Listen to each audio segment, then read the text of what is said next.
O controle estratégico de parasitas sempre foi um dos principais pilares para a produtividade da pecuária de corte. No entanto, essa missão se tornou ainda mais desafiadora nos últimos anos devido a um tripé de fatores que impactou a rotina sanitária nas fazendas e que está impondo aos produtores a necessidade de um novo olhar sobre a gestão de seus rebanhos. E quem vai falar com a gente sobre isso é o gerente de marketing técnico de grandes animais da Boehringer Ingelheim, Robert Silva. Tudo bem, Robert? Seja bem-vindo. Um grande prazer tê-lo conosco mais uma vez. Tudo bem, muito obrigado, Roberto. Robert, começando a nossa conversa, a gente sabe que o clima é um fator de grande desafio para a pecuária de corte. E ano passado essa questão se acentuou, sobretudo por conta do calor e das chuvas tardias. Se esse cenário persistir nesse ano ou se agravar, o que é importante o pecuarista saber em relação ao controle de parasitas no seu rebanho?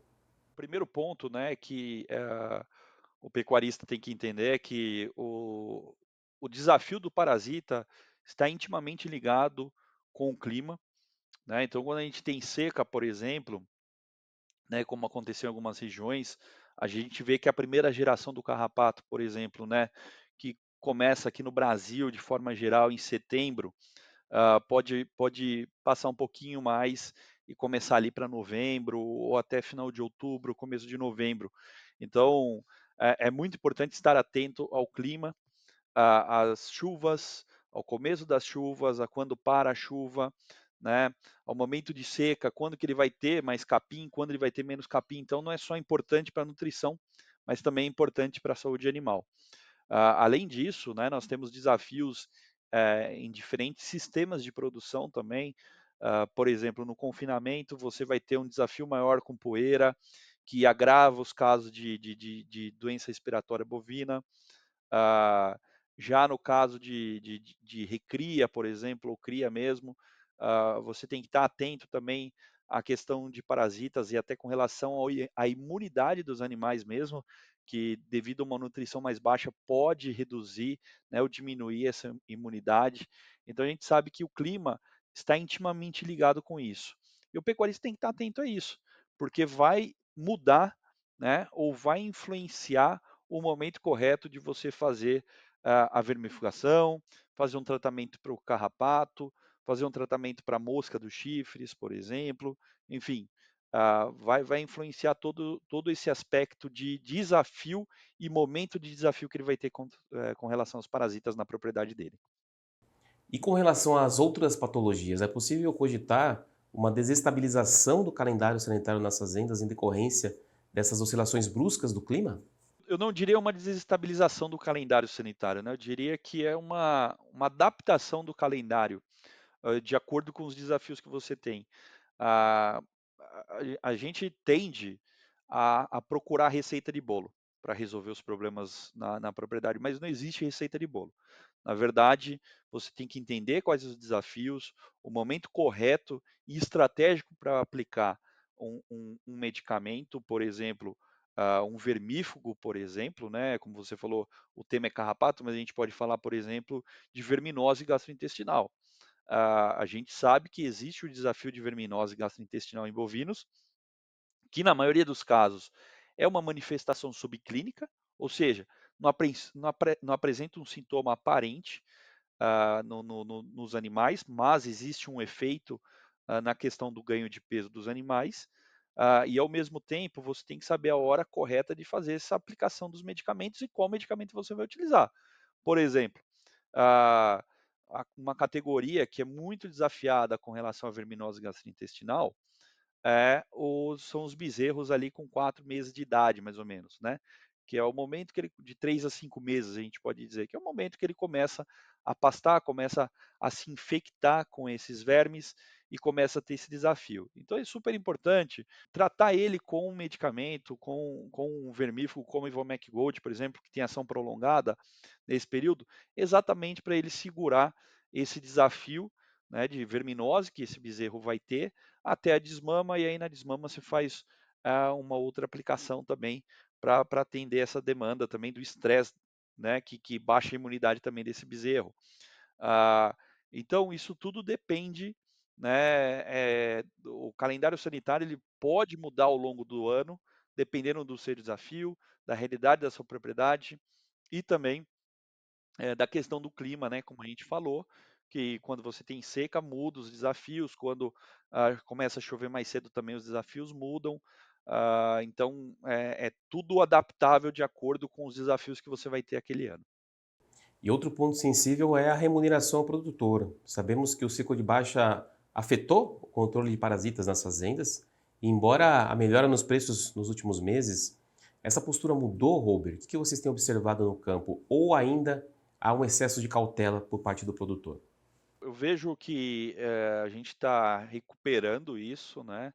Além da questão da remuneração, nós tivemos também em muitos estados a retirada da vacinação de febre aftosa, que também era um marco ali, né, para fazer os, os tratamentos dos animais, seja preventivo, revacinação para outras doenças. Ah, mas eu vejo que o pecuarista está entendendo que a necessidade de continuar os tratamentos, de continuar o controle estratégico, de controlar, continuar com o seu calendário sanitário e procurar produtos de qualidade. Procurar produtos que realmente vão atender a demanda dele, vão atender os desafios que ele tem, né? Então, a sanidade tem uma participação muito pequena dentro do custo operacional total de uma fazenda, né? Se a gente for os especialistas, né, na questão econômica e financeira, eles falam muito que é em torno, no máximo aí, né, dependendo da sua atividade, em torno de 3% do seu custo operacional. Então, você economizar na saúde dos animais pode ir lá para frente não permitir que esses animais maximizem o desempenho deles. Então é super importante que o pecuarista tenha atenção no calendário sanitário, seguindo o calendário sanitário adequado para a sua propriedade, desenvolvido para a sua propriedade, mas também utilizando produtos, né, e ferramentas realmente que vão atender a necessidade dele e não ah, simplesmente, né, trocar um produto porque o outro é muito mais barato. Então, use a ferramenta que você confia, que você já conhece e que você confia para o controle parasitário ou controle das doenças e no calendário sanitário da sua propriedade. Já tivemos a oportunidade de falar sobre isso, Robert, sobre o impacto do fim da vacinação contra a febre aftosa sobre o controle de carrapatos, já que essa ocasião era usada para realização de outros protocolos. Aproveitando essa oportunidade da nossa conversa, como está o status dessa questão? Ainda é motivação de preocupação no campo? Eu vejo e conversando com alguns pecuaristas e colegas também veterinários e técnicos que estão no campo, a gente vê que alguns estados ainda não passaram pelo primeiro ciclo sem vacinação, né? Alguns estados ainda estão entendendo o como, o como manejar isso, como fazer essa mudança, né? De não ter a vacinação mais como um marco dos tratamentos e dos controles. E eu vejo outros estados que já passaram por isso, e o que a gente vê é que o pecuarista começa a entender a necessidade ah, de fazer os controles ah, e adaptar esses controles de acordo com o desafio que ele tem na propriedade, e não simplesmente pelo marco de uma vacinação obrigatória, que era o caso da aftosa. Né? A gente via muito no passado ah, algumas propriedades que faziam somente em maio e novembro as aplicações, e muitas vezes a gente chegava nessa propriedade e tinha necessidade de fazer outros manejos para controle dos parasitas, porque tinha um desafio mais alto num determinado ano, num determinado momento, ou numa determinada categoria de animais. Então hoje a gente vê que os pecuaristas estão começando a seguir esses protocolos, ah, e, e- e eu vejo que os estados que estão passando por esse primeiro ciclo, os pecuaristas estão entendendo a necessidade, porque muitas vezes deixou de fazer, mas viu que o problema começou a aparecer. Então ele precisa retomar essa demanda. E vendo, né, o movimento que a gente vê hoje, e coincidiu muito bem isso, né, uma retomada dos preços da arroba e também esse movimento também, né, de entender o como é o melhor momento, qual o melhor calendário para a propriedade, Isso com certeza vai ajudar muito o pecuarista esse ano a maximizar o potencial dos seus animais, do seu rebanho, e não deixar a sanidade de lado, e ficando sempre atento para isso, para a sanidade também, que é um ponto muito importante.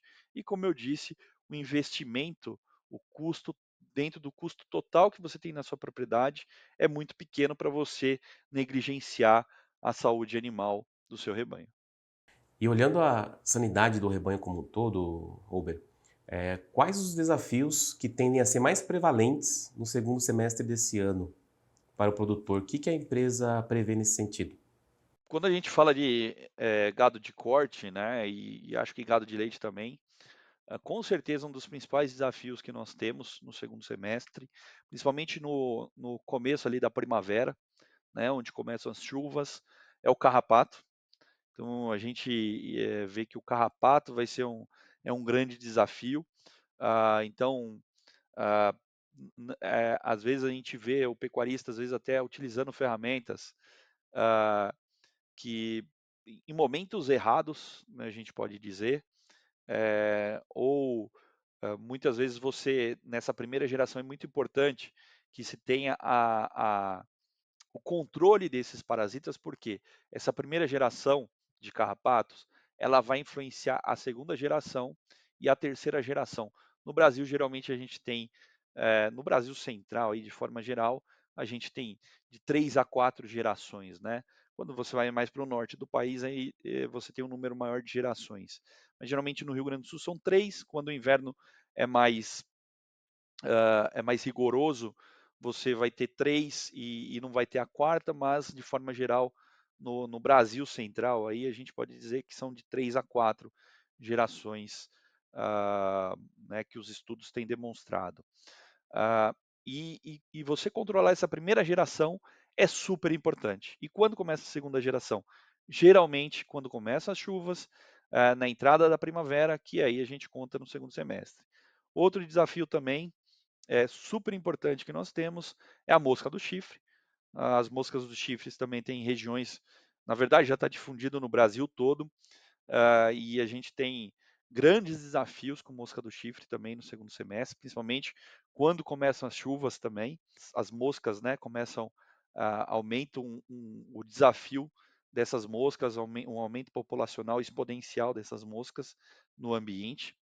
Ah, claro, né, a gente não pode esquecer também das bicheiras. A bicheira é super importante também nesse contexto, principalmente para animais, né, que estão nascendo. Na cura do umbigo do bezerro é super importante. E a prevenção dessas bicheiras com o Ivomec injetável e com o Top Line Spray também é muito importante. E além desses desafios parasitários, a gente tem que contar também que tem alguns outros desafios que estão ao longo do ano também, como raiva, né? Em algumas regiões a gente vê um aumento dos casos de raiva, então super importante a vacinação também desses animais e do rebanho, a vacinação por raiva. E uma outra doença que geralmente surge na rebrota do capim, são parte das clostridioses, né? Então a gente vê algumas clostridioses, né, como carbúnculo, surgindo nesse momento, morte súbita também, causada por clostridiose, que muitas vezes se confunde com picada de cobra, surgindo nessa rebrota do capim. Ah, e aí tem uma questão, lógico, né, de mudança ali da microbiota ruminal, que facilita para os clostrídeos que já estão ali no trato gastrointestinal dos animais, dos bovinos, dá um benefício para eles se multiplicarem e eles tomam conta do ambiente ali, né? Então, a enterotoxemia, né? A enterotoxemia também, causada por clostridiose, também é super importante nesse momento de rebrota do capim também. Quais são as atuais apostas da empresa, esse ano, em termos de ações, projetos e lançamentos também? A gente tem trabalhado muito com o conceito, né, que não é só o produto, mas sim também a experiência que o nosso produtor tem também com a Behringer. Então, nós temos a dupla imbatível com o Ivomec Topline, né, que continua aí sendo top of mind pelos pecuaristas, né, pelos técnicos. A gente também vai buscar esse ano, né, nós acabamos de lançar agora um produto mais ligado para gado de leite, que é o Bovicalc, que é um suplemento mineral, um suplemento de cálcio, na verdade, ah, e no formato de bolos para vacas ali no pós-parto, principalmente, para o desafio de hipocalcemia subclínica. Também estamos trabalhando muito forte, fazendo um trabalho muito forte aí de capacitação do nosso time de campo também. Então, semana passada, por exemplo, nós tivemos um treinamento, uma semana de treinamento com os nossos promotores técnicos, que são as pessoas que estão aí no campo, né, fazendo o trabalho no campo, visitando propriedade, indo na loja explicar para os balconistas como funciona um determinado produto. A gente também tem esse público, esse time foi treinado a semana passada, uma semana ali fazendo treinamento teórico prático com eles sobre os produtos, sobre os desafios que nós temos na pecuária, tanto de corte quanto de leite. E a gente aposta muito também na nossa certificação de biosseguridade, que é voltada hoje para gado de leite, que é uma parceria público-privada com a Embrapa, na qual nós desenvolvemos uma certificação para os pontos de controle da biosseguridade das fazendas de leite. Né? Então, esses são apostas que a gente faz, e lógico, né?